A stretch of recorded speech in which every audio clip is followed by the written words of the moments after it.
வீடியோவை முழுசா கேளுங்க, நல்லா இருக்கும். கடலூர் டிஸ்ட்ரிக்ட்ல ஒரு சின்ன கிராமத்துல ஒரு பவர் பிளான்ட் இருக்கு. அந்த பவர் பிளான்ட்டுக்கு சேர்ந்த ஒரு கிரவுண்டும் பக்கத்திலேயே இருக்கு. அந்த கிரவுண்ட்ல பெருசா ஆள் நடமாட்டம் இருக்காது.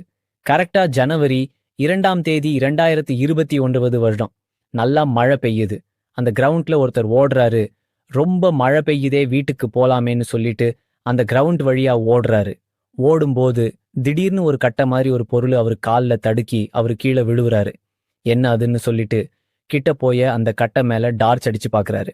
ஆனா அவரு டார்ச் அடிச்சு பார்க்கும்போது தான் அது கட்டை இல்ல, ஒரு டெட் பாடியோட கை அப்படிங்கிறது தெரிய வருது. ஒரு டெட் பாடியை கொன்னு உள்ளுக்குள்ளார புதைச்சிருக்காங்க. அந்த கிரவுண்ட்ல ஏன் புதைச்சாங்க அப்படின்னா, அந்த கிரவுண்ட்ல அதிகமா ஆள் நடமாட்டம் இருக்காது. ஆனா அன்னைக்கு ரொம்ப கனமா மழை வந்ததுனால ரொம்ப தண்ணி பதம் அதிகமாகி அந்த பாடி கொஞ்சம் கொஞ்சமா வெளியே வர ஆரம்பிச்சிச்சு. இம்மீடியட்டா போலீஸ் டிபார்ட்மெண்ட்ட கால் பண்றாரு.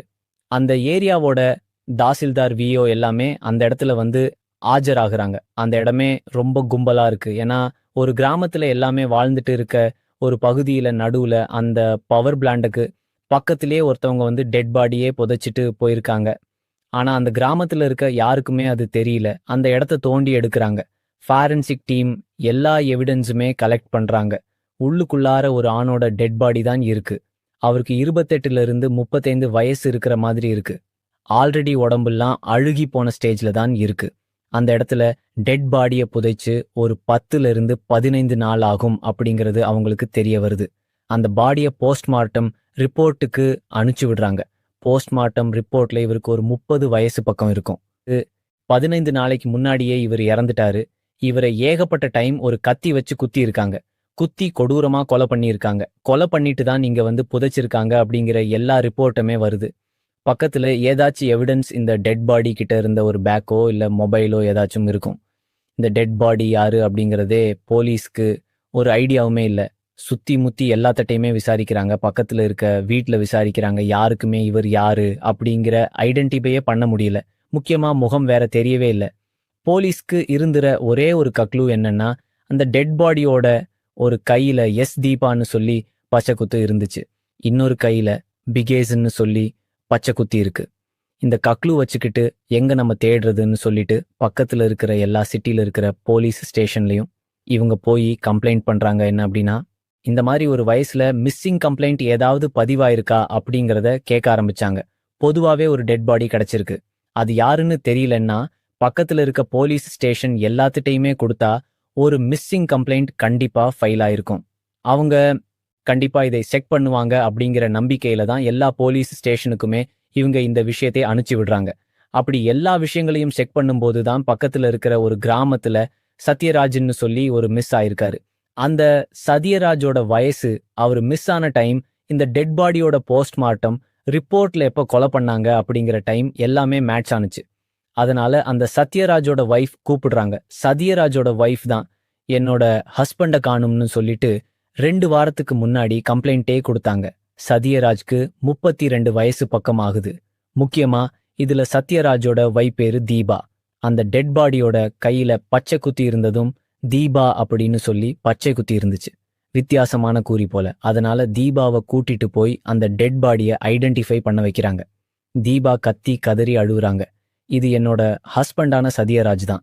டிசம்பர் 21ஆம் தேதி 2019 வருடம் ஒரு சவாரிக்காக கோயம்புத்தூர் போயிட்டு வரேன்னு சொல்லிட்டு போனாரு. ஆனா திருப்பி வரவே இல்ல. கொஞ்ச நாள் வெயிட் பண்ணேன். அவர் திருப்பி வரவே இல்லாதனால தான் நான் கம்ப்ளைண்டே கொடுத்தேன் அப்படிங்கிறத போலீஸ்ட்ட சொல்றாங்க.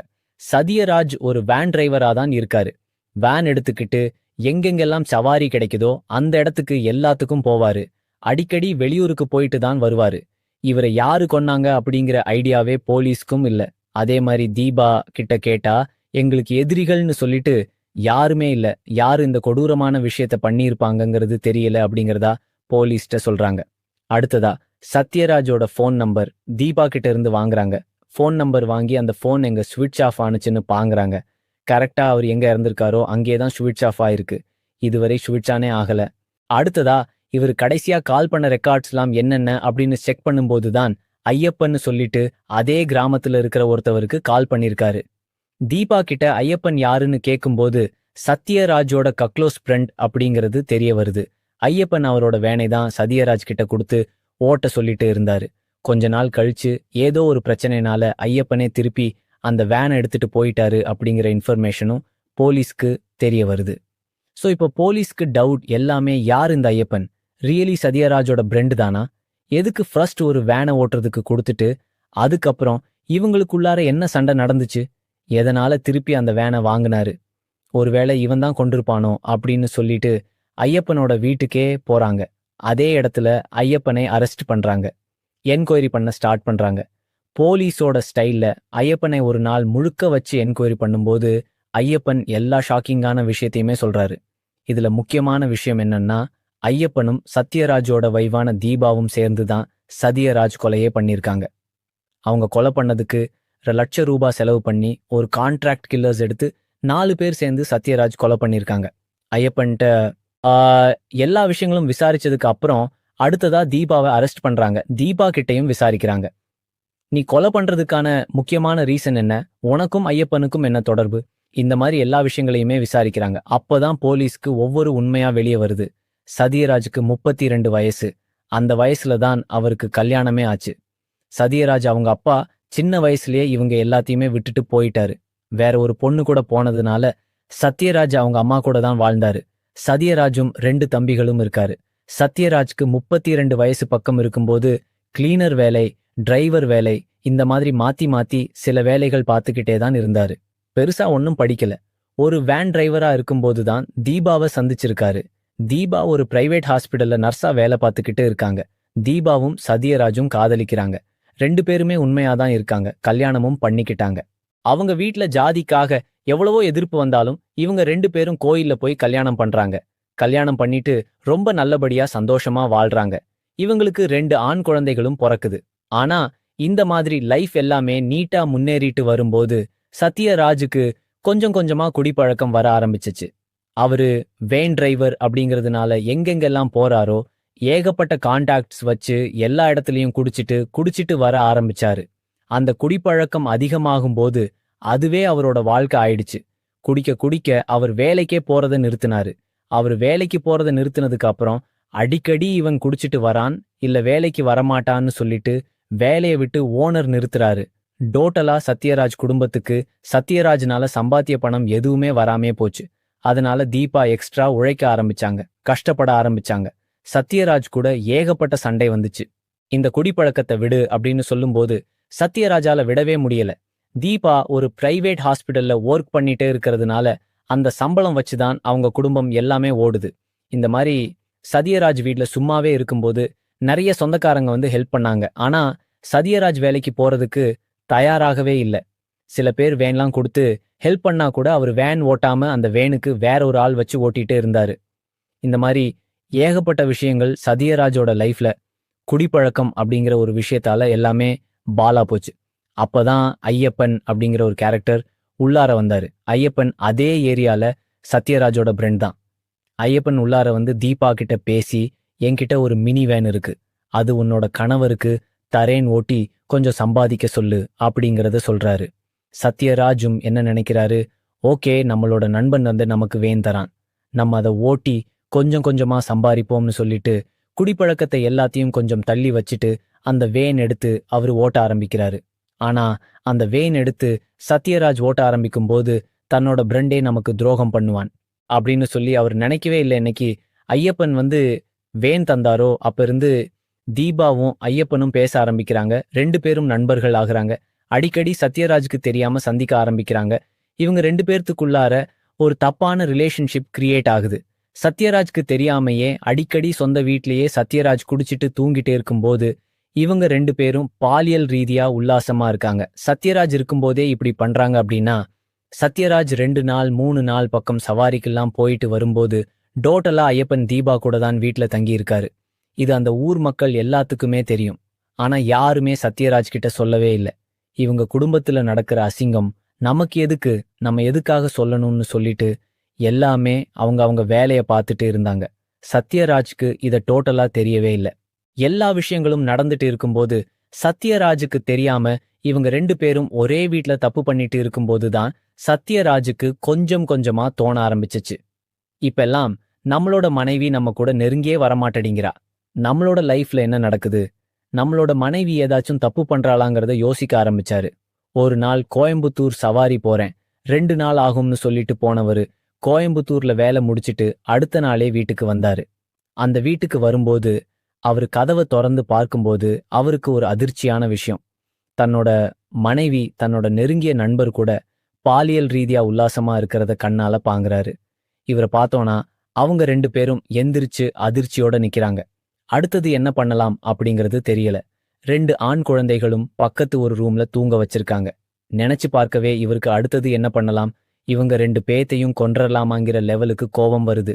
இதுவரைக்கும் இவன் நமக்கு ஹெல்ப் பண்றான், நமக்கு ஒரு வேன் கொடுத்து ஓட்ட வைக்கிறான் அப்படின்னு நினைச்சா, நமக்கு வேன் கொடுத்துட்டு அதுக்கு என்ன எக்ஸ்சேஞ்சா என்னோட வைஃப் கூட இவன் தப்பு பண்ணிட்டு இருக்கானா அப்படின்னு சொல்லிட்டு அவருக்கு கோபம் வருது. உடனே அந்த இடத்துல ஐயப்பனை கண்டபடி அடிக்கிறாரு. இனிமேட்டு உன்னோட வேன் எனக்கு வேண்டாம். நீ வேன் கொடுத்து என்னோட மனைவி கிட்ட நீ தப்பு செஞ்சுதான் நான் எல்லா விஷயங்களையும் சம்பாதிக்கணும் அப்படின்னா அந்த மாதிரி ஒரு தொழிலே எனக்கு வேணான்னு சொல்லிட்டு வேனை கொடுத்து அவள் வெளியே அனுப்பிச்சு விடுறாரு. வெளியே துரத்து விட்டுட்டு தன்னோட மனைவிய கண்டபடி போட்டு அடிக்கிறாரு. இனிமேட்டு நீங்க 2 பேரும் எக்காரணத்துக்கு ஒன்று மீட் பண்ணக்கூடாது. நான் இனிமேட்டு வேலைக்கே போக மாட்டேன். வேலைக்கு போகணும்னா கூட நான் சொந்தமா கார் வாங்கிக்கிட்டு போறேன்னு சொல்லிட்டு வீட்ல இருக்க ஆரம்பிச்சாரு. சத்யராஜ் வீட்ல இருந்ததுக்கு அப்புறம் ஒரு பக்கம் தீபாவால ஐயப்பன் கிட்ட பேச முடியல. அடிக்கடி போன்ல பேசினாலும் சத்யராஜ் கவனிக்கிறாரு. ஐயப்பனை மீட் பண்ண முடியல. தன்னோட கணவரான சத்யராஜ் ஒரு பக்கம் தள்ளி வச்சுட்டு ஐயப்பன் கூட உல்லாசமா இருக்கிறது தீபாக்கு ரொம்ப பழகி போயிடுச்சு. இப்போ ஐயப்பனே இல்லாம அவங்க ரொம்ப கஷ்டப்பட ஆரம்பிச்சாங்க. அதனால ஐயப்பனும் சரி தீபாவும் சரி 2 பேருமே ஒரு நாள் போன் கால் பண்ணி எப்படி சத்யராஜ் கொல்லலாம், எப்படி இந்த வாழ்க்கைய நம்ம வாழலாம், சத்யராஜ் கொன்னுட்டு எப்படி போலீஸ் இருந்து தப்பிக்கலாம்ங்கிற எல்லா விஷயங்களையுமே பிளான் பண்ண ஆரம்பிச்சாங்க. அப்பதான் ஐயப்பன் கான்ட்ராக்ட் கில்லர்ஸ் எல்லாத்தையுமே சந்திக்க ஆரம்பிச்சாரு. அந்த ஏரியாலேயே சில ரவுடிகள் எல்லாம் இருக்காங்க. அவங்க கிட்ட காசு கொடுத்தா கொன்றுவாங்கன்னு சொல்லிட்டு 2 லட்சம் ரூபாய் ஐயப்பன் செலவு பண்றாரு. எப்படியாச்சும் கரெக்டான சமயமா பார்த்து சத்யராஜா நம்ம கொன்றணும், யாருக்குமே நம்ம மேல டவுட் வரக்கூடாது அப்படிங்கிறத பிளான் பண்ணாங்க. கரெக்டா டிசம்பர் 21ஆம் தேதி 2019ஆவது வருடம் சத்யராஜ்க்கு ஐயப்பன் கால் பண்றாரு. கால் பண்ணி நான் செஞ்சது எல்லாமே தப்பு. உன்னோட மனைவியை நான் அந்த மாதிரி பார்த்துருக்க கூடாது, அந்த மாதிரி பழகி இருக்கக்கூடாது, என்னை மன்னிச்சிரு. இதனால நம்மளோட ஃப்ரெண்ட்ஷிப் கெட்டு போயிடக்கூடாது. நீ இந்த இடத்துக்கு வா, நம்ம கொஞ்ச நேரம் குடிச்சிட்டு எல்லா விஷயங்களும் பேசலாம். நம்ம 2 பேரும் சேர்ந்து குடிச்சு ரொம்ப நாட்கள் ஆகுதுன்னு சொல்லிட்டு திருப்பி சத்யராஜ் கூப்பிட்டுக்கிட்டே இருக்காரு. ஆனா சத்யராஜ் வரதுக்கு தயாராகவே இல்லை. நான் குடிப்பேன் அப்படிங்கிற ஒரே ஒரு விஷயத்தை காரணமா வச்சுக்கிட்டு நீ என்னை ஏமாத்திட்டு என்னோட வைஃப் கூடவே நீ தப்பு பண்ணிருக்க, இது கண்டிப்பா நான் என்னைக்குமே மன்னிக்க மாட்டேன்னு சொல்லிட்டு போகவே இல்லை. அடுத்ததா ஐயப்பன் இந்த கான்ட்ராக்ட் கில்லர்ஸ்லாம் கொஞ்சம் கொஞ்சமா சத்யராஜ் கிட்ட பேச வைக்கிறாங்க. அதே ஊர்ல இருக்கிற 4 பேரு வினோத், அருண், கார்த்தி, இன்னொரு 17 வயசு பையன், இவங்க 4 பேருமே போய நார்மலா சத்யராஜ் கிட்ட பேசுறாங்க. பேசி ஸ்ட்ரேஞ்சர்ஸா இருந்தவங்க கொஞ்சம் கொஞ்சமா நண்பர்கள் ஆகுறாங்க. நண்பர்கள் ஆனதுக்கு அப்புறம் ஒரு இடத்துக்கு வாங்க, அது சூப்பரான இடம், அங்க போய் நம்ம குடிச்சோம் அப்படின்னா ரொம்ப ஜாலியா இருக்கலாம்னு சொல்லிட்டு சத்யராஜா அந்த இடத்துக்கு கூட்டிட்டு போறாங்க. யாரும் ஆள் நடமாட்டம் இல்லாத ஒரு காட்டு பகுதிக்கு கூட்டிட்டு போய் அந்த இடத்துல ஐயப்பனும் இருக்காரு. எல்லாருமே ஒரு கத்தி வச்சு சர மாதிரியா சத்யராஜா குத்தி அந்த இடத்துல கொலை பண்றாங்க. கொலை பண்ணதுக்கு அப்புறம் ஐயப்பனோட கார்ல சத்யராஜோட டெட் பாடியை போட்டு ஸ்ட்ரைட்டா அந்த கிராமத்துல இருக்க பவர் பிளான்க்கு பக்கத்துல இருக்கிற ஒரு கிரவுண்ட் இருக்கு. அந்த கிரவுண்ட்ல ஆள் நடமாட்டமே இருக்காது அப்படின்னு சொல்லிட்டு கார் எடுத்துக்கிட்டு நைட் ஒரு 12 மணி பக்கம் அந்த கிரவுண்டுக்கு போறாங்க. அந்த கிரவுண்டுக்கு போய மேலாவ குழி தோண்டி சத்யராஜோட பாடி அந்த இடத்துல புதைக்கிறாங்க. புதைச்சிட்டு அடிக்கடி வந்து அடுத்த நாள்னு சொல்லிட்டு அந்த பாடி என்ன ஆச்சுன்னு சொல்லிட்டு பார்த்துக்கிட்டே இருக்காங்க. அவங்களுக்கு கொஞ்சம் கொஞ்சமா தெரிய வருது, அந்த பாடி கொஞ்சம் கொஞ்சமா மேல வர ஆரம்பிக்குது. மழை வருது, அதனால அதுக்கு மேல புல்லு தூவிறாங்க, செடி நட்டுறாங்க, இந்த மாதிரி எல்லா விஷயங்களும் பண்றாங்க. ஆனா கடைசி வரைக்கும் அவங்களால அந்த பாடியை வெளியே வரத தடுக்கவே முடியாது. இன்னொரு சைடு தீபா காரணத்துக்கு நம்ம போலீஸ்ல மாட்டவே கூடாது. டெட் பாடியே கிடைச்சாலும் அவங்க நம்மள சந்தேகப்படக்கூடாதுன்னு சொல்லிட்டு பக்கத்துல இருக்க போலீஸ் ஸ்டேஷனுக்கு போய் 21ஆம் தேதி என்னோட ஹஸ்பண்ட் இந்த மாதிரி கோயம்புத்தூர் போனாரு. அவர் திருப்பி வரவே இல்லைன்னு சொல்லிட்டு உங்களுக்கு தெரியும். தயவு செய்து அந்த மாதிரி ஒரு தப்பு மட்டும் பண்ணிட்டு கடைசியா ஒரு ஜெயில்ல போய் யாருமே இல்லாம அனாதையா இப்ப இவங்க 2 பேர் இருக்கிற மாதிரி இருக்காதீங்க. இதுவும் நம்மள வாழ்க்கையில ஒரு பாடம், ஒரு லெசனா எடுத்துக்கிட்டு தப்பு செய்யாம ஒரு பாடமா இதிலிருந்து நமக்கு தெரியுது. என்னோட வீடியோ பிடிச்சிருந்தா லைக் பண்ணுங்க, சப்ஸ்கிரைப் பண்ணுங்க. மறக்காம உங்கள் நண்பர்களுக்கு ஷேர் பண்ணுங்க.